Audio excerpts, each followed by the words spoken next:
Welcome back. We've been away for a little while, but we are back and ready to go. It's Veterans Day, and today we take a look at one of our very own and hear his story.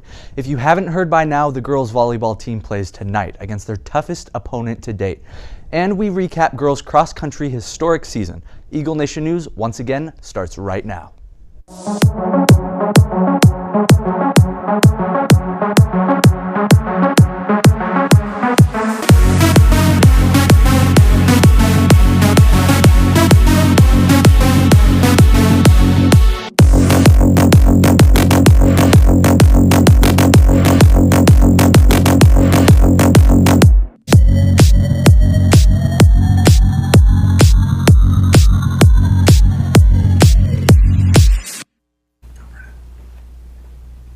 Good morning, Prosper. We are very glad to be back. I'm Brennan Bell. And I'm Jared Rickman. Here are a few things happening around Prosper this week. FCA will meet on Friday at 7:45 in the MPF. Mr. Floyd will be delivering a very special message. If you're a senior and need transcripts this semester, you must request them by November 19th by 3 p.m. Our campus book drive will take place now until December 12th. Please bring new or gently used books to the front office. Donations will go to children in the Prosper community.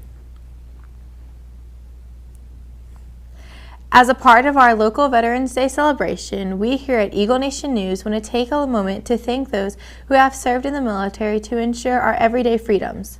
John Paul Floyd is a well-respected anatomy teacher on our campus. His dedication to us as students is demonstrated daily. But before taking to the classroom, Mr. Floyd served our country in the United States Army Special Forces. Kristen Neal has the story. Greater love hath no man than himself, that he would lay down his life for a friend. A hero can be many things to many people. Superman, Hercules, Batman. The list of names goes on and on when most people think of heroes.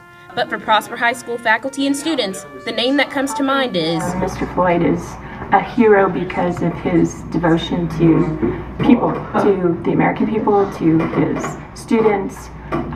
He doesn't expect any praise for it or any rewards for it. He just does it, and he is patriotic to the core. John Paul Floyd served on the MFO in Operation Desert Storm. He experienced the horrors of war and lost many companions.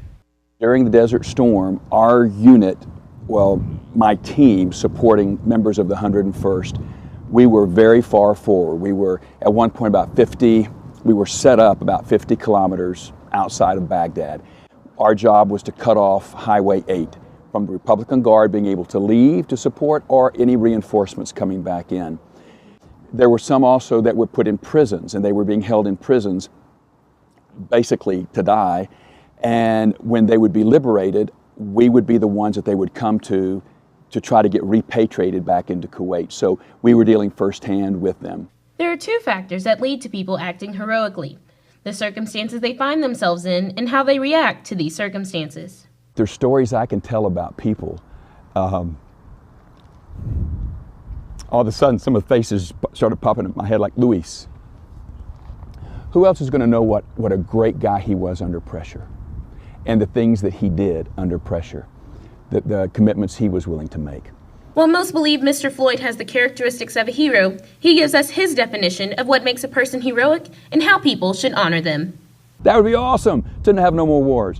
But for somebody that does have on that uniform or is in that position, teaching our young ones to honor that, to go up and say thank you, to have respect. You know, we can make them more than just a name on a wall. They see something bigger than themselves, but it's not for themselves. It's for the benefit of their hometown and for the people. While John Paul Floyd's military service may have come to an end, he still serves on the front lines, taking on the challenge of teaching each individual student in his classroom and passing on the benefit of the very freedom for which he fought. For Student Television Network, I'm Kristen Neal. Thank you, Mr. Floyd, for giving of yourself. Your sacrifice is an inspiration to us all. The dedication of those who served is impressive to say the least. Speaking of dedication, we are seeing the hard work that started in November of last year paying off again. Here with Eagle Nation Sports is Kayla Barnick. Thank you, Brennan. I'm Caleb Barnick. The girls volleyball team is at it again, running on all cylinders with their eyes on the prize. Here's Taylor Moore with a look at last week's opening playoffs. After sweeping Frisco Liberty in round 1 of the playoffs, our volleyball girls suited up for round 2 to face North Forney. The girls did not show a weak spot in the match. Ashley Brown serves allowed a big lead in Game 1. She had a total of 5 aces. The girls would go on to win Game 1 25-11. Abby Jamison led the team with 12 kills, Candace Freeman with 9 kills, and Kayla Watkins had 11 digs. The girls would take Game 2 easily 25-10, but North Forney had some help by your very own Taylor Moore. After interfering with a point, North Forney has yet to show any sign of competing with our Eagles.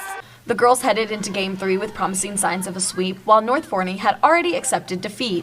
The girls would sweep North Forney 25-12, taking area champs, and are now on to what could possibly be the girls' match of the year. The girls will face Centennial tonight for round 3 of the playoffs. Last week was quite the week for Prosper Athletics. Not only is volleyball making another impressive run, but the girls' cross-country team had a historic season that they will soon not forget. Let's take a look. Saturday morning, our girls' cross-country team traveled to Round Rock to compete at the 5A state championship. The girls gave it their all as they would run for their last time this season. The girls as a team placed 5th at state out of 320 5A schools. Sophomore Allie Taylor placed 35th with an impressive time of 19 minutes and 55 seconds. Senior Carlene Graham came in 39th place with a time of 20 minutes and 1 second. Freshman Emily Patterson placed 43rd with a time of 20 minutes and 6 seconds. Senior Kristen Howe placed 62nd with a time of 20 minutes and 28 seconds. Freshman Peyton Lammons placed 67th with a time of 20 minutes and 35 seconds. Junior Kyra Drobny was 73rd, 4 seconds behind Peyton with a time of 20 minutes and 39 seconds. And freshman Anna Horniak placed 119th with a time of 21 minutes and 29 seconds. We would like to congratulate the girls on an impressive and successful season and thank them as they proudly represented Prosper High School at a high level. Make sure you come out to the volleyball playoff tonight against Centennial. The game will take place at Richardson Berkner High School at 7. We will be doing a silent night and also a new fake whiteout tradition. Wear black jackets and coats over your whiteout shirt. At point 3, we will lose the black, go white, and get as crazy as humanly possible. We'll see you there. Let's kick it back over to the news desk. That's it for our show today. Thank you for joining us. It's great to be back. And it's great to have you back, Brennan.